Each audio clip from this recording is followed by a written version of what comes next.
Assalamualaikum warahmatullahi wabarakatuh. Perkenalkan, nama saya Muhammad Fitra Naba dengan NIM J1A1222266. Saya dari kelas K3B. Di sini saya akan menjelaskan bagaimana jalur dari dinamika racun. Yang pertama yaitu rute melalui mulut atau proses menelan, yang dimana mulut melalui saluran gastrointestinal, yaitu zat beracun masuk ke tubuh melalui makanan atau minuman yang tertelan. Setelah melewati mulut, zat berbahaya diteruskan ke saluran pencernaan atau gastrointestinal. Di sini zat beracun diserap oleh dinding saluran pencernaan dan masuk ke sirkulasi enterohepatik. Kemudian sirkulasi enterohepatik itu memiliki zat beracun yang masuk ke hati melalui darah dan getah bening yang akan didetoksifikasi di hati. Zat yang tidak terserap akan keluar melalui kotoran zat yang sudah diolah di hati, dapat didistribusikan ke seluruh tubuh melalui darah atau diekskresikan. Kemudian yang kedua yaitu melalui pernapasan atau inhalasi. Jadi zat berbahaya dapat terhirup melalui udara yang mengandung partikel beracun atau gas. Saat ini masuk melalui hidung atau mulut yang langsung menuju paru-paru. Di paru-paru, zat berbahaya diserap ke dalam aliran darah melalui pertukaran gas di alveolus atau bagian kecil dari paru-paru kita, yaitu tempat oksigen dan karbon dioksida dipertukarkan. Kemudian setelah diserap, zat berbahaya ini masuk ke sistem darah dan getah bening yang kemudian distribusikan ke seluruh tubuh, termasuk hati, untuk proses detoksifikasi. Sisa zat beracun yang tidak terserap dalam paru-paru akan dikeluarkan melalui udara kadaluarsa.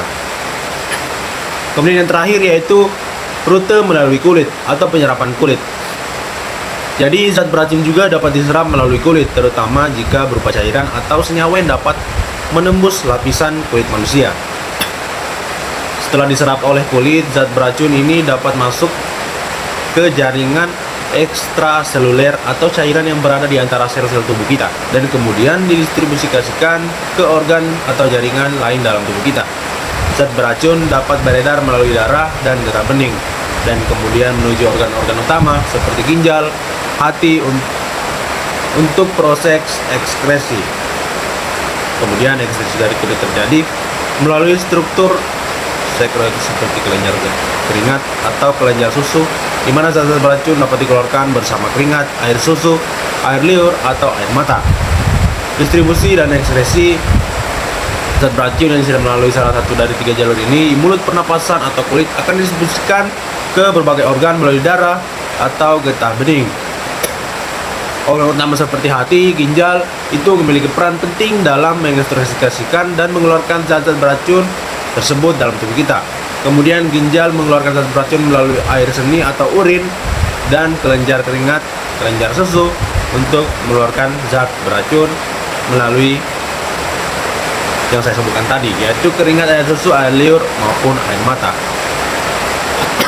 Seperti yang teman-teman lihat pada gambar di samping dari tadi, itu sudah menggambarkan bagaimana tubuh manusia menangani zat berbahaya melalui berbagai jarum masuk, distribusi dalam tubuh, dan akhirnya ekskresi melalui organ-organ tertentu. Itu tadi penjelasan saya mengenai bagaimana racun masuk ke dalam tubuh kita.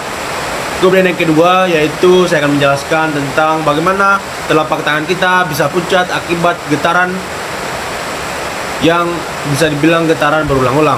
Teman-teman bisa lihat pada gambar di samping, itu telapak tangan yang pucat akibat getaran bisa disebabkan oleh beberapa faktor, termasuk gangguan aliran darah dan kerusakan saraf. Itu bisa menjadi faktor kenapa tangan bisa pucat ketika terjadi getaran. Ini sering terjadi pada orang yang bekerja dengan alat bergetar dalam waktu yang lama, yaitu atau dalam waktu berulang, seperti pekerja konstruksi atau operator mesin. Kondisi ini dikenal sebagai Hand Arm Vibration Syndrome atau HAVS. Getaran yang terus-menerus dapat menyebabkan penyempitan darah atau penyempitan pembuluh darah di tangan kita, sehingga aliran darah ke telapak tangan itu menjadi berkurang. Hal ini menyebabkan kulit telapak tangan terlihat pucat. Selain itu, getaran yang kuat juga dapat merusak saraf, menyebabkan sensasi kesemutan, mati rasa, atau hilangnya sensasi di tangan. Jika dibiarkan tanpa pengobatan, kondisi ini tentu bisa akan berkembang dan menjadi masalah yang lebih serius, termasuk kerusakan permanen pada pembuluh darah kita. Makanya, jika kita terjadi hal seperti ini, tentu kita harus berkonsultasi pada dokter. Kemudian penggunaan alat pelindung diri dan pengurangan paparan getaran saat dianjurkan untuk mencegah kondisi ini menjadi lebih berkembang. Jadi kita harus menghindari atau mencegah hal-hal seperti yang saya jelaskan tadi. Jadi itulah tadi penjelasan dari saya, itu adalah penjelasan singkat. Mohon maaf bila ada salah kata. Jadi saya undur diri, saya sebagai Muhammad Fitrabah mengucapkan billahi taufiq wal hidayah. Wassalamualaikum warahmatullahi wabarakatuh.